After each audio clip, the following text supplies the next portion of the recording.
Everybody, it's Steph from the Hot Move Podcast. So, oh man, everybody's talking about Jayden Daniels' performance against the Detroit Lions on the road as a rookie. This was one of those performances of the ageable rookie. But I mean, at the same time, I think we're at this point in the season that I didn't want to care about hearing that he's a rookie. He's been playing like a seasoned vet coming into the league out the gate. Okay, we clearly know that he is the top quarterback in his previous year's draft class. Hands down. Now, sure, Drake May and obviously Caleb Williams now, okay? Those are going to be the two guys going forward. Specifically, Caleb Williams is that's going to have a hard time in this league because Jayden Daniels set the bench extremely high. Look, going forward, I don't care. Will Jayden Daniels go through a sophomore slump next season, right? Will he have a year where we'll have a clunker? And that's very possible. I don't think he will. I'm sure he'll have his moments where he'll struggle, but I think it's gonna get to the level of like Mahomes, right? We know with Mahomes struggles and stuff like that. Not calling Jayden Daniels Mahomes. What I'm saying is that he's gonna know how to adapt and know how to overcome mistakes in a game if he's going through a slump. Where I don't think he's just gonna have a slump and then game after game he's gonna keep struggling. I think he has the capabilities. He's built almost like Lamar. Lamar's definitely, he's like Lamar's frame when Lamar first came in the league. Lamar's gotten a little bit bigger. But he's definitely a better passer than Lamar Jackson, in my opinion, already. And Lamar Jackson is a hell of a passer.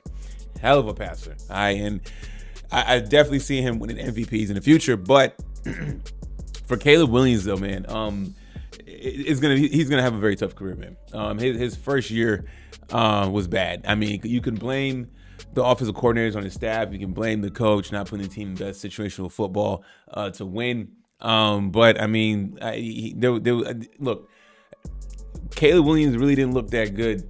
The only times he looked good this season was against weaker competition or competition that was like on his par. And that was about it. All right, this is not to bash Caleb Williams. I'm not trying to get on, I don't want Chicago Bears fans getting mad or anything like that. But it's going to be tough. And I just heard that, the OC, Ben Johnson for Detroit, is now going to be the head coach of the Chicago Bears. Good luck. Hopefully he's able to scheme up something with Odunze and Moore, all right, and Allen. Okay, I believe they got Swift as running back. So I mean, look, the Bears got a lot of offensive weapons. They had a lot more offensive weapons that are household names compared to what Jayden Daniels had to work with. Okay, he came into a situation where they got Cliff Kingsbury, who's had success as a play caller, offensive coordinator, but he's also been, or wait a second, I think he was an offensive coordinator. He's a head coach. He never was. This is the first time he's been an offensive coordinator in the NFL, I believe. Yeah. But he's had head coaching experience though, running an offense and taking the team to a playoffs, which he did in Arizona with Kyler Murray. Okay, and then you have Dan Quinn. Okay, he's led a team to Super Bowl, got coaching experience, all that stuff. Being DC for the Cowboys as well. So we know all that. So it seemed like he came into an environment on top of just his smarts and abilities to play really well and thrive and get to an NFC Championship game. And so I mean, look, I'm sure a lot of people would have loved to have seen what was happening for Jayden Daniels this season happened for Caleb Williams. And I mean, I gotta say, I'm not gonna say Caleb Williams is never gonna get to an NFC Championship game. I'll never put that in that young man's career. I won't put that on him. Maybe he will. Just from based on how the Chicago Bears have been ran in the past and their previous history, I don't see Caleb Williams doing a run in the NFC like Jayden Daniels is doing. Okay, they're in the same conference now.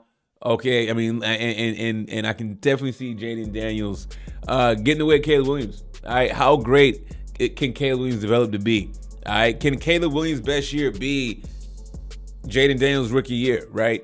I mean, and look, and Caleb Williams really didn't have, as a rookie, really didn't have a horrible year. You see the talent, you see the ability, all the tool sets are there. It's just a lot of things I saw with Caleb Williams was like a lot of mental mistakes, honestly. With Jayden Daniels, man, I don't see any mental mistakes. He's not a flawless quarterback, but he's damn near close as a flawless quarterback there can be in the NFL. Pinpoint passing, I mean, knowing how to just read the coverages, checking in, doing his own audibles and everything as a rookie, man. I mean, it's insane. Man. And then his ability to run, scramble for key first downs, man, it's just really good what I'm seeing from Jayden Daniels. And it's just like, it sucks for Caleb Williams, man, because this is your benchmark now. Okay, this is going to be your nemesis, and I don't even say nemesis because it may not even be a competition at this point. And it's still look. I room for the Commanders. Hey, maybe the Commanders could win. I mean, if the Commanders definitely win this coming Sunday against the Eagles, and this young man is able to get to the Super Bowl, I mean that's almost impossible standards. And then like, man, Caleb Williams, that's your benchmark. For him now to eventually get to the Super Bowl. I mean, we've seen so many quarterbacks play so many years that have been talented and never get to the Super Bowl, or they get there once and don't even win it. You know what I'm saying? So, man, just my thoughts on the Jayden Daniels and Caleb Williams comparison. Not fair, but I mean, it's the NFL. You got to look at your counterpart. You got to look at who was drafted at the top and then the guy second. A lot of these drafts, man, a lot of these NFL drafts, man, always have that number, that surefire number one. I always look at who was number two, right? Who was the number two quarterback taken? That's the guy I always like to look at. Anyways, man, y'all thanks for watching. Y'all let me know what y'all think about this, man. Thanks. Please like, subscribe. I'm out.